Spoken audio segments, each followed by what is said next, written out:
So this video is going to be very different from my other videos, especially ones I've made this week. I'm going to be talking about myself throughout the video, but I'm going to link it to general capitalist themes.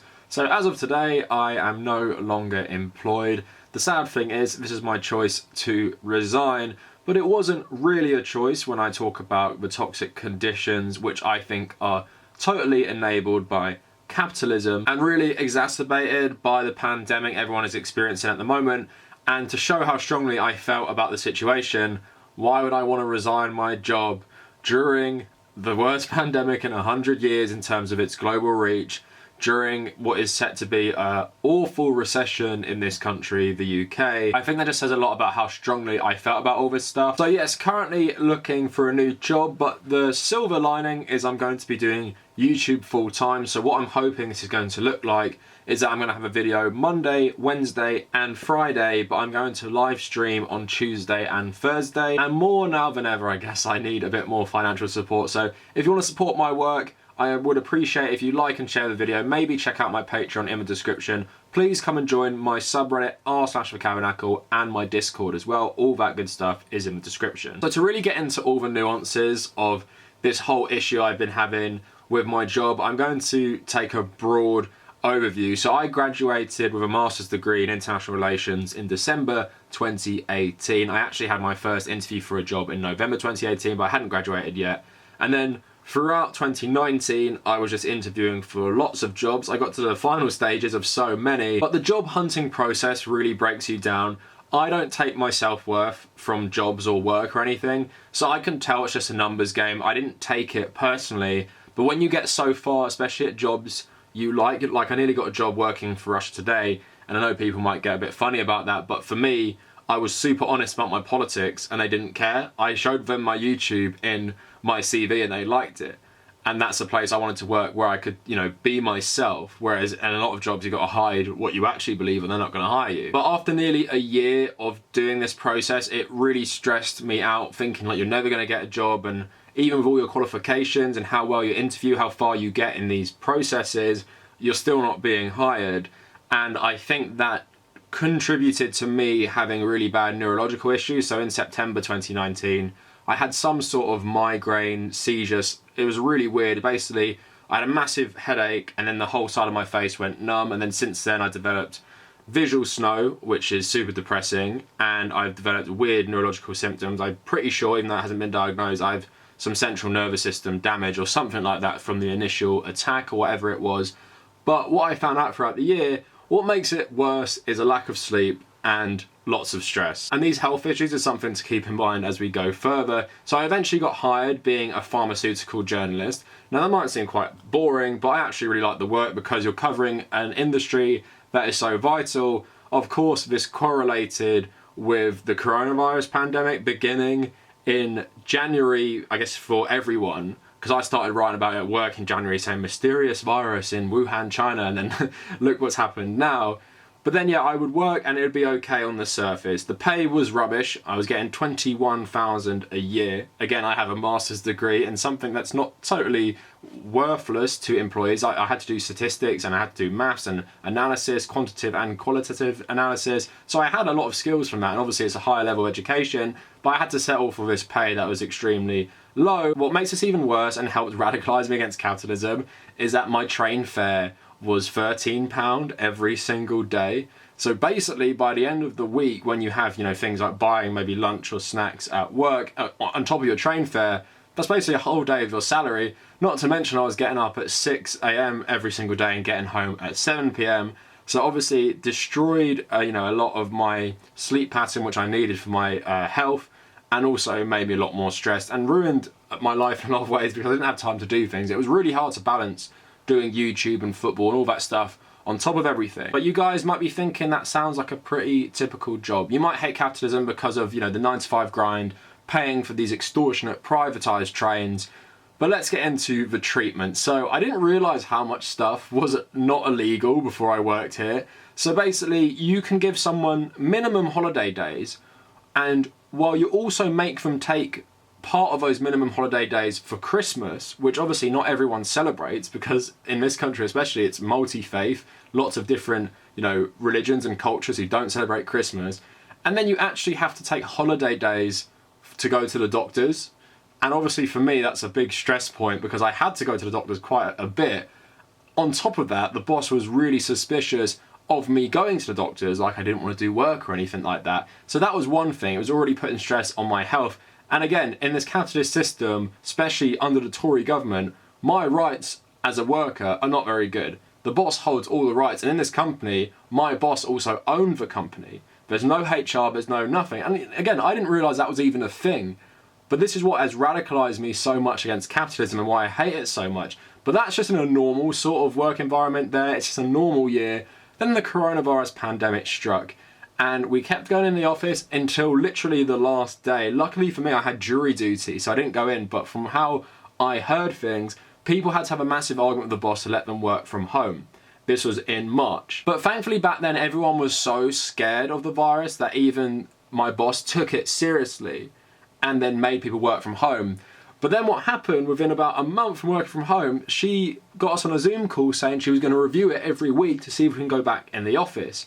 And that's the first time I argued back against her, saying she can't do this, like, look what's happening in the country. I'm not going to give it to my parents who I live with by going into work for obviously like a job I don't care about and doesn't value me personally. So that put me in her bad books already. Now, the first minute that the government relaxed restrictions because of obviously the economy and capitalism and wanting to get everyone back in the office, and they encourage people to go back in, eat out to help out. This scheme in the UK where the Tory government would subsidise your meals so you would go to restaurants. They obviously encourage workers to go back in because a lot of the economy in London is propped up by commuters, especially like sandwich chains and coffee shops and everything. So we go back to the office and apparently it's been assessed and there's barely any restrictions. Apparently there's social distancing, but even the boss didn't follow it. There's just a tub of sanitizer at the entrance, loads of choke points, every single person in this small office, which gave me increasing anxiety about actually catching COVID. And I was in a union, but what was I to do? Apparently this was the law. These were the guidelines set out by the Tories and they were agreed by the government. How can I argue against this? And of course, the reason they did this, the reason they reduced social distancing to 1 meter, even though it's proven this barely works,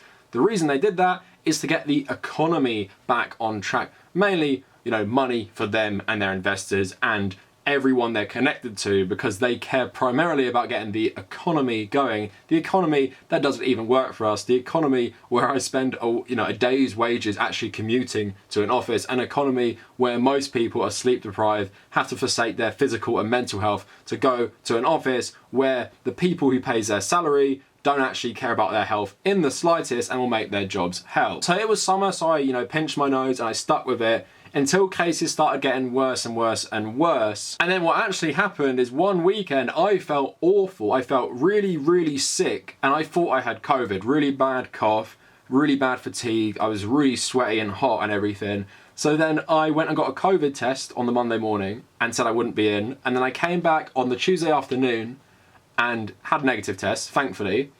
And I had to take that as holiday. So think of the incentive there, right? If everyone has to take getting a COVID test as holiday, are people going to really do that?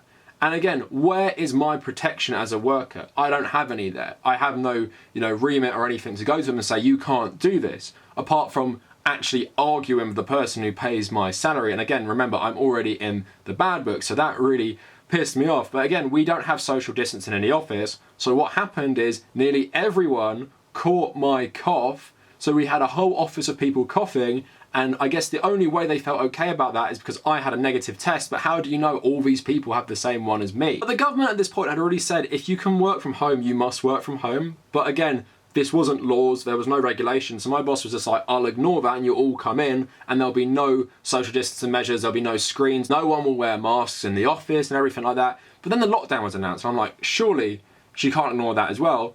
Well, turns out she was going to, until me and my friend raised a massive issue. And here's where it got even worse. I had to have a massive argument with my boss about making people work from home and telling her how badly she handled the whole situation. And the way she dealt with it was so awful. You're going to love some of the things she said to me. She said, you don't show me respect, I pay your salary. She was saying that me and this other guy are always giving her trouble for raising concerns that she's taken no precautions in the office, she's taken no active measures to stop COVID or stop the amount of people coming in because she's a control freak. She wants to see people at their desks working. But thankfully for you guys, you'll be happy to know I stood up for myself and I said stuff like, to her salary comment, I said, you're not a charity, you're not paying me out of the goodness of your heart. I come here every day and work for you. I'm not grateful that you pay my salary. It's like we've agreed this thing where I work, you pay me, and that's the end of it. I'm not grateful for you for giving me a job. And basically she was really patronizing and everything, basically not taking us seriously at all, before eventually relenting when I said I was in a union and I was going to call for council, and I said if they came into this place I don't think they'd be happy. So eventually you had the option from working from home, but of course a lot of people felt pressured to go back into the office anyway, because that's not an option. It's basically a gun to your head option. It's, yeah, work from home if you want, but I'll probably hold it against you when the lockdown ends. And of course the lockdown is ending soon, so most people are actually going to go back in. So after all this, I had really bad stress just from dealing with that. Having to have a massive row with the person who pays your salary just for them to enact sane policy. She was basically gaslighting us, making us think we were crazy for taking this seriously. And again, I said, I live with my parents who are pushing 60. I don't want to come home and give them coronavirus. I don't want to take my chances with that. And her argument to that as well was, I come into the office and I'm over 60. And my response was, yeah, my parents don't work for you and don't make like a massive salary off owning the company, and my salary is not worth coming into this office. But my visual snow got so bad after because I was so stressed out by everything to do with this. It was making me, anxious, and I felt like I was getting depressed, because visual snow, if you don't know, is like seeing static everywhere and seeing like after images and loads of annoying stuff. But the way I've learned to handle it is you've got to rest more and you've got to be less stressed. So thankfully it's going down, because I actually handed in my resignation that week, and I'm a lucky one because obviously, like I said, I lived at home. I actually saved a lot of my salary this year, so that's a viable option for me. But at the same time, I'm getting a bit older. It's my 25th birthday last month. I don't want to quit my job. I want to, I want to move out of my house. I want to start my own life. And this was the first job that I really grinded to get. I went through all these interviews, and just the thought of doing that all over again during a pandemic and a recession, I don't take that decision lightly at all. But again, I've got to prioritize my health. But why I'm tying this back to capitalism so much, and I'm thinking about people who could be just like me, and there are people in the office who are just like me in terms of being undervalued and they don't want to go in. They're being paid even less. Some people are being paid 17k, which is the minimum wage, but you have to have a university degree to show you how bad this company is. The reason I hate it so much is that those are the people the Tories, the capitalists side with. Those are the people they embolden. The reason I don't have as good workers' rights as other countries is because the government and the capitalist class allow this sort of practice to go on. My safety net and the minimum stuff I'm allowed to ask for from the office, I can't even ask to be safe from a pandemic, apparently. That's how much I've emboldened them. And through the way the Tories have actually handled this in this country, it does embolden people like that to break the rules, because the rules aren't enforced by anyone. Even the police are going to come in that office and start enforcing the rules. Even the council, that is a massive hassle for me if I became a whistleblower. And I did talk to my union about all this. But the problem was, I'm the only one in a union. No one else is in a union at all, let alone my own union. So we can't do anything at the office, because obviously when you're in a union a lot of the time, a lot of the people you work with are also in the same union. So there was no real collective strength. And like I said, people have to pay rent, people have to live in London, one of the most expensive cities on earth, while sometimes being paid minimum wage. So what are you going to do? You're going to quit your job and then during this recession try and get a new one? Of course they're not going to do that. So I was lucky. I recognise I'm in a privileged position where I can just say, I'm not doing this anymore. You're disrespecting me too much. I don't need this job. I don't need you. So I'm out and I'm not doing it. But I think I've permanently destroyed my neurological health and physical health through that job, because it made me not take stuff seriously. It made me anxious, made me feel like I was under scrutiny all the time. And when she said to me, why is it always you giving us trouble? I was like, do you know how hard it is to do this? What, have a massive argument with the person who pays your salary? Do you think that's easy for people? Do you think that's something I do for fun? Obviously I don't, and it's hard, but that's what frustrates me so much. There's no democracy in that office, and that's obviously through socialism what you want in a place like that. You want democracy. You want everyone to vote everyone to have a voice and say whether they feel comfortable coming in or not, or what restrictions would they like from the company to make them feel more at ease with the situation. There's none of that. It's just a mini dictatorship. And a lot of you might have office jobs, and in more, I guess, large offices owned by big corporations where you don't interact with the person who pays you, a lot of them are worried about being sued. Let's keep it real. So they send everyone home because they're like, I'm not being sued for an outbreak of coronavirus in this office where there's, hundreds and hundreds of people working. But a lot of people fall through the cracks, whether that is, you work for someone who owns a business, you work for someone who might own a large company but they directly pay your salary and there's no accountability, or you're someone like me who works in an office but the owner of the office and the company also pays your salary and is directly there, and there's no one to protect you from them, there's no one to listen to your concerns, there's no HR, there's no nothing. And her attitude was basically like, if you don't like it, quit. And I guess that's what I did in the end. But I shouldn't have to do that to preserve my neurological health. I shouldn't have to do that. I shouldn't have to stand up to someone like that to get basic considerations during, like I said, the worst pandemic in like 100 years. And that's why it depresses me so much living in a capitalist system. You guys can say, that's not every office, my boss is great, my company is great, and that might be true. Your company might be better on these things. But the problem is, whether they're good or not doesn't matter, because at the end of the day, they can all act like that, and within the law that the capitalists have created, that's fine. Within our economic system, that's okay, and it's encouraged. If you want more benefits, if you want people to take your health seriously, you're lazy apparently, or you're looking for a handout, or you don't want to work properly, or you're a troublemaker, just trying to, give people issues at work. Again, that's the way some people see it. And the funniest thing is, my boss thought I should be grateful to her. That I should be grateful that you pay me for work where I have to come in during a global pandemic, where I work the maximum hours you're basically allowed to work, while having, a minimum amount of holiday, where I actually have to take holiday as my sick day, and you're telling me I should be grateful to you, I should be grateful to this economic system. No, it's obviously ridiculous. I hate capitalism, I hate this economic system, I hate the abuses it enables, I hate the culture it creates, and the UK is particularly bad for all this stuff, and it's only going to get worse, and it's annoying that I guess we can all relate to my story here. And I'm sure a lot of you have it so much worse. I seriously appreciate that. I'm not saying I've had it the worst ever. I think other circumstances have made it a lot worse, but I still think it's bad. But then there's nothing we can really do. You can join a union, sure. Is everyone else going to unionize? If you're the person who's leading this, will you be blacklisted? Will you be targeted? Will someone try and force you out by making your job as uncomfortable as possible? Which they can do because there's so much legal grey area about all this stuff. Like I said, working at this place made me realise how much stuff isn't illegal. So capitalism favours these wealth creators, these job creators, and it demonises people like me, like us, who just want democracy at work. Even to exist in this capitalist system, we are happy to work at times, even at meaningless jobs like being a pharmaceutical journalist. We're happy to work. If you pay us a fair wage, we're happy to come in, we're happy to come into the office.